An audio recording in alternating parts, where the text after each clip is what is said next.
धरती पर खून से भीगी धूल उड़ रही है। टूटे रथ के पहिए जमीन पर पड़े हैं।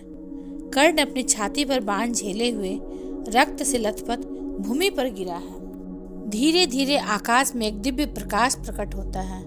वह कोई और नहीं, स्वयं भगवान परशुराम है। कर्ण, मेरे पुत्र, आज तुम्हारा समय पूर्ण हो चुका है, परंतु मृत्यु से पहले मैं तुम्हें वह सत्य बताने आया हूँ जो अब तक तुमसे छुपा रहा। कर्ण कमजोर सांसों के साथ कहता है, गुरुदेव, मैंने आपके लिए श्राप को सहा। मैंने कभी प्रश्न नहीं किया, पर आज जब प्राण निकल रहे हैं, क्या अर्जुन की विजय ही धर्म कहलाएगी? क्या मेरी हार ही मेरा भाग्य था? परशुराम जी ने कहा, पुत्र सुनो, तुम्हारी हार तुम्हारी कमजोरी से नहीं हुई। तुम अकेले थे और तुम्हारे सामने खड़ा था अर्जुन नहीं, बल्कि स्वयं श्री कृष्ण। अर्जुन का प्रत्येक बाण श्री कृष्ण की इच्छा का परिणाम था। तुम्हारे पराक्रम को रोकने के लिए स्वयं भगवान को हस्तक्षेप करना पड़ा। कर्ण की आंखें भर आई। तो फिर मैं क्यों अभिशप्त हुआ? मैं क्यों जन्म से लेकर मृत्यु तक सिर्फ अन्याय झेलता रहा? परशुराम जी ने शांत स्वर में कहा, क्योंकि तुम्हारा जन्म ही रहस्य था। कुंती ने तुम्हें त्यागा, परंतु तुम सूर्य पुत्र थे। तुम्हारी रगों में देवत्व था, फिर भी तुम्हें सूत पुत्र कहा गया। यही नियति थी कर्ण। तुम्हें अपमान और वेदना के बीच से गुजरना था, ताकि आने वाली पीढ़ियां जान सकें कि सबसे बड़ा योद्धा भी भाग्य की रेखाओं से बंधा रहता है। रणभूमि पर दूर कहीं शंख बजता है। धूल और धुआं वातावरण में भर जाता है। कर्ण की आंखों के सामने जीवन के दृश्य घूमने लगते हैं। बचपन में राधा माँ की गोद, युवावस्था में दुर्योधन का स्नेह और युद्ध भूमि की गर्जना। कर्ण टूटी हुई आवाज में कहता है, गुरुदेव, क्या लोग मुझे खलनायक कहेंगे? क्या वे कहेंगे कि मैं दुर्योधन का साथ देकर अधर्म का सेवक था? परशुराम जी ने कहा, नहीं पुत्र, इतिहास तुम्हें उस योद्धा के रूप में याद करेगा जो अकेला होकर भी हजारों पर भारी पड़ा। लोग तुम्हारी दानवीरता गाएंगे। तुम्हारे बाणों की चमक हमेशा अमर रहेगी। कभी भूलना मत, अर्जुन को अर्जुन बनाने वाला उसका गांडीव नहीं था, बल्कि श्री कृष्ण थे। और कर्ण को कर्ण बनाने वाला उसका जन्म नहीं, बल्कि उसका अदम्य साहस था। कर्ण धीरे से कहता है, गुरुदेव, अगर श्री कृष्ण अर्जुन की शक्ति थे, तो क्या मेरे साथ कोई देवता नहीं था? क्या मेरा संपूर्ण जीवन केवल छल और अभाव में ही गुजरना था? परशुराम जी ने कहा, नहीं कर्ण, तुम्हारे साथ एक शक्ति थी, तुम्हारा स्वयं का पराक्रम। तुम्हारे भीतर का सूर्य तेज इतना प्रबल था कि तुम अकेले ही दुर्योधन की सेनाओं की रीढ़ बने रहे। परंतु पुत्र, देवता स्वयं धर्म के पक्ष में खड़े हो जाते हैं। यही कारण है कि तुम्हारी विजय कभी पूर्ण नहीं हो सकी।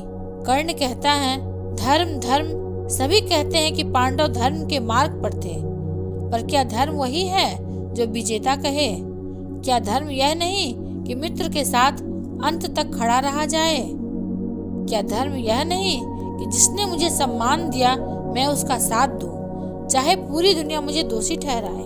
परशुराम जी ने मुस्कुराकर कहा, तुम्हारा प्रश्न उचित है और यही तुम्हारी महानता है कर्ण। जहां बाकी योद्धा केवल अपने लाभ के लिए लड़े, तुम निष्ठा और कर्तव्य के लिए लड़े। परंतु धर्म केवल मित्रता या वैराग्य का नाम नहीं है। धर्म वह है जो संपूर्ण समाज को संतुलित करे। दुर्योधन का मोह तुम्हें अधर्म की ओर ले गया, फिर भी तुम्हारे भीतर का योद्धा सदैव पवित्र रहा। रणभूमि पर दूर से अश्वों की हिनहिनाहट सुनाई देती है। परशुराम जी एक पल के लिए मौन हो जाते हैं। कर्ण अपनी कांपती उंगलियों से धरती को छूता है और कहता है, गुरुदेव, मैं जानता हूँ कि अब मेरा अंत समीप है, पर मुझे यह बताइए, क्या अर्जुन जानता है कि उसकी हर विजय के पीछे श्री कृष्ण का हाथ है, या वह सोचता है कि उसने अपने बल से मुझे हराया? परशुराम जी ने गंभीर स्वर में कहा, नहीं पुत्र, अर्जुन जानता है कि वह अकेला नहीं है। वह मानता है कि उसका प्रत्येक प्रहार श्री कृष्ण की कृपा का परिणाम है। इसलिए वह विनम्र रहता है। परंतु इतिहास लिखने वाले हमेशा पूरी सच्चाई नहीं कहते। लोग केवल वही याद करेंगे कि अर्जुन ने कर्ण को मारा। वे यह नहीं जान पाएंगे कि उस क्षण स्वयं नारायण ने हस्तक्षेप किया था। कर्ण का चेहरा एक क्षण के लिए कठोर हो जाता है। उसकी आंखों में गर्व की झलक है। कर्ण ने कहा, तो यह सत्य रहा कि मुझे हराने के लिए मनुष्य पर्याप्त नहीं था, स्वयं भगवान को आना पड़ा। तो फिर मैं हारा नहीं, मैं तो अमर हुआ। परशुराम जी ने आशीर्वाद देते हुए कहा, हाँ पुत्र, तुम हारे नहीं। तुम्हारी आत्मा आज भी युद्ध भूमि में गूंज रही है। युग युग तक जब भी कोई अन्याय के विरुद्ध उठेगा, वह तुम्हारे साहस को स्मरण करेगा। और सुनो, एक दिन जब लोग महाभारत का पाठ करेंगे तो वे जानेंगे कि कर्ण जैसा दानवीर, कर्ण जैसा योद्धा दूसरा कोई नहीं था। कर्ण की आंखें आधी खुली हैं। उसका मन धीरे धीरे अतीत की ओर चला जाता है। परशुराम जी मौन होकर उसे देख रहे हैं, जैसे उसके भीतर की यात्रा के साक्षी हों। नदी किनारे तैरती टोकरी, सूर्य की पहली किरणें और एक रथी अधिरथ व उसकी पत्नी राधा का मुख। कर्ण मन ही मन सोचता है, मेरा जन्म भी रहस्य बन गया। मैं न कभी अपने माता पिता को जान सका, न ही उस कुल का गौरव पा सका जिससे मैं उतरा था। मैं तो बस सूत पुत्र कहलाता रहा। बालक कर्ण अपने साथियों से पूछता है, क्या मुझे भी धनुर्विद्या सीखने का अधिकार नहीं? लोग हंसते हैं, अरे तू रथी का बेटा है, तू राजकुमारों का संग कैसे पाएगा? कर्ण के मन में पीड़ा होती है। गुरु द्रोणाचार्य ने मुझे शिष्य नहीं बनाया, मेरे लिए शिक्षा का द्वार बंद कर दिया गया। पर क्या सूर्य पुत्र को कोई रोक सकता है? कर्ण परशुराम जी के सामने भिक्षा मांगता है, गुरुदेव मुझे शिष्य बना लीजिए, मैं ब्राह्मण हूँ। परशुराम जी ने आशीर्वाद दिया और उसे ब्रह्मास्त्र की विद्या दी। परंतु एक दिन जब कर्ण की जांघ में बिच्छू ने डंक मारा और वह दर्द सहते मौन रहा, परशुराम जी को सत्य का आभास हो गया। परशुराम जी ने क्रोध से कहा, तू क्षत्रिय है, तूने झूठ बोला। जब तुझे सबसे अधिक आवश्यकता होगी तब यह ज्ञान तुझे स्मरण नहीं होगा। कर्ण का हृदय टूट जाता है। हस्तिनापुर की सभा, कर्ण ने अर्जुन को धनुष चलाने की चुनौती दी। लोगों ने उसका अपमान किया। यह सूत पुत्र कैसे राजकुमार को ललकार सकता है? दुर्योधन ने हाथ थाम लिया। आज से तू अंग देश का राजा है, तेरा स्थान मेरे बराबर है, तू मेरा सखा है। कर्ण गर्व से, यही वह क्षण था जिसने मेरी दिशा तय कर दी। दुर्योधन ने मुझे सम्मान दिया और मैंने प्रण किया कि मैं उसके साथ जीवन की अंतिम सांस तक खड़ा रहूंगा। सभा में कौरव द्रौपदी का चीर हरण कर रहे हैं। कर्ण का स्वर गूंजता है, सूत पुत्र कहकर जिस द्रौपदी ने मुझे ठुकराया, आज वही दासी बनेगी। कर्ण अब अपनी स्मृतियों में पछताते हुए कहता है, काश उस दिन मैंने मौन साध लिया होता। काश मैंने दुर्योधन का साथ देने की जगह सत्य का साथ दिया होता। पर मित्रता का बोझ मुझे अधर्म की राह पर ले गया। भीष्म का पतन, द्रोण का वध, कर्ण का सारथी बने शल्य की कड़वी बातें। कर्ण मन ही मन सोचता है, सबने मुझे पराया माना, पर मैं ही था जो पांडवों के समक्ष सबसे बड़ा अवरोध बनकर खड़ा रहा। मैंने अपने बाणों से उनकी सेनाएं रौंद दी, पर फिर भी भाग्य हर क्षण मुझे धोखा देता रहा। वर्तमान में लौटते हुए कर्ण की आंखों में आंसू बहते हैं। वह परशुराम जी की ओर देखता है। कर्ण कहता है, गुरुदेव, क्या यह सब मेरे ही कर्मों का परिणाम था या फिर भाग्य ने मेरे साथ खेल खेला? परशुराम जी धीरे से कहते हैं, पुत्र, मनुष्य अपने कर्मों से भाग्य रचता है, पर कुछ बीज जन्म से ही बो दिए जाते हैं। तुमने जो भी किया वह निष्ठा और कर्तव्य की भावना से किया, इसलिए तुम्हारा नाम अमर रहेगा। दोषी यदि कोई है तो वह काल है, जिसने तुम्हें समय पर सही राह न दी।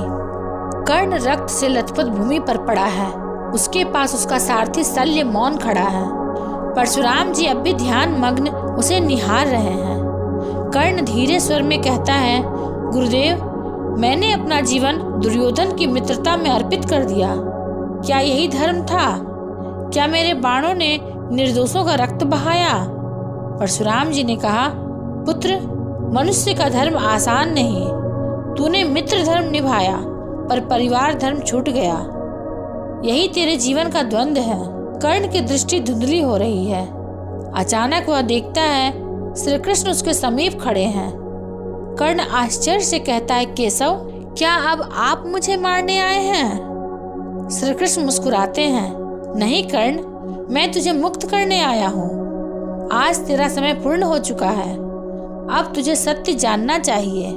श्री कृष्ण धीरे धीरे कहते हैं, कर्ण, तू सूत पुत्र नहीं है, तू कुंती का ज्येष्ठ पुत्र है। तू पांडवों का सबसे बड़ा भाई है। अर्जुन तेरा छोटा भाई है। भीम, नकुल, सहदेव सब तुझे बड़े भैया कह सकते थे, पर भाग्य ने तुझे उनसे दूर रखा। कर्ण की आंखों में आंसू थे। तो यह सत्य था, मेरी माँ कुंती थी, इसलिए वह युद्ध से पहले मेरे पास आई थी, पर मैंने उन्हें भी ठुकरा दिया, क्योंकि मैं दुर्योधन को अकेला नहीं छोड़ सकता था। कर्ण का मन अब शांत है। वह श्री कृष्ण की ओर देखता है, केशव, क्या मैं अधर्मी हूँ? क्या मेरी कथा अपमान और पराजय की ही कथा है? श्री कृष्ण ने कहा, नहीं कर्ण, तेरा जीवन कठिन था, पर तेरी निष्ठा अनुपम थी। तूने दानशीलता में किसी को पीछे नहीं छोड़ा।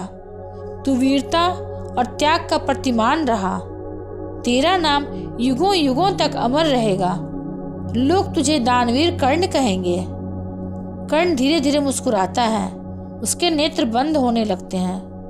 वह परशुराम जी की ओर अंतिम बार देखता है। कर्ण फीकी मुस्कान के साथ कहता है, गुरुदेव, अब मैं निश्चिंत हूँ। मैं हार कर भी विजयी हूँ, क्योंकि अब मैं स्वयं को जान गया। परशुराम जी आशीर्वाद देते हुए कहते हैं, पुत्र, तेरा तेज अमर है, जा शांति पा। कर्ण की आत्मा शरीर से निकल जाती है। उसका मुख शांत और दीप्तिमान हो उठता है। सुनहरी किरणें आकाश में फैलती हैं। देवता प्रकट होकर पुष्प वर्षा करते हैं। कर्ण का तेज सूर्य की भांति आकाश में चमकने लगता है। श्री कृष्ण मौन स्वर में कहते हैं, युगों तक लोग तेरी कथा गाएंगे कर्ण। तू भाग्य से पीड़ित था, पर सत्य और दान से अमर है। तेरा नाम हर उस हृदय में रहेगा जो अन्याय से पीड़ित है, जो सम्मान चाहता है और जो मित्रता को धर्म मानता है। कर्ण की जीवन गाथा यहीं पूर्ण होती है। वह युद्ध भूमि में पराजित होकर भी इतिहास में अमर हो जाता है। यही कारण है कि आज भी कर्ण केवल वीर नहीं, बल्कि दान, धर्म का प्रतीक माना जाता है। अगर आपको यह वीडियो अच्छा लगा हो तो इसे लाइक, शेयर और सब्सक्राइब अवश्य करेंगे। ये महाभारत सिर्फ युद्ध की नहीं, जीवन के ज्ञान की कहानी है। मिलेंगे अगले प्रसंग के साथ। तब तक के लिए धन्यवाद।